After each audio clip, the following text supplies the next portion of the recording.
Hello mga ka-tiny, ikaw ba ay isang aspiring TikTokers o streamer sa TikTok? Baka itong video na to ay para sa'yo dahil ituturo ko sa'yo kung paanong mag-gain ng viewers at mag-gain ng followers. Kung ikaw ay wala pa sa 1,000 followers, this is the time and this is the sign. Kaya, keep on watching.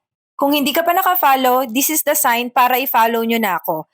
Una, buksan nyo muna yung inyong TikTok account at pipili kayo ng isang video na gusto nyong i-promote. Tapos, i-click nyo lang yung three dot and then click promote.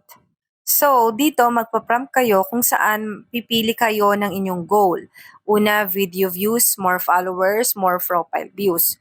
So, mayroon tayong promotion pack. So, nasa sa inyo or depende sa inyo kung magkano yung budget ninyo.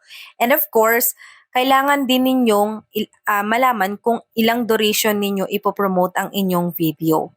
So, dito pwede nyong i-custom yan. So, may makikita kayong budget and duration. So, ayan, as you can see, sineset up ko siya. And then, may makikita kayo kung ilang estimated video views or estimated na followers ang magigain ninyo. And then, after that, you can click pay.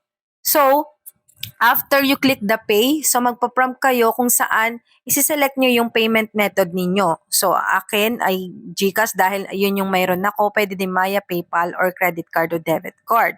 So, kapag nakapag-decide na kayo na yun yung tama, then confirm nyo lang siya. And then, magpa-prompt kayo kung saan i-confirm ninyo or malilink siya sa inyong GCash.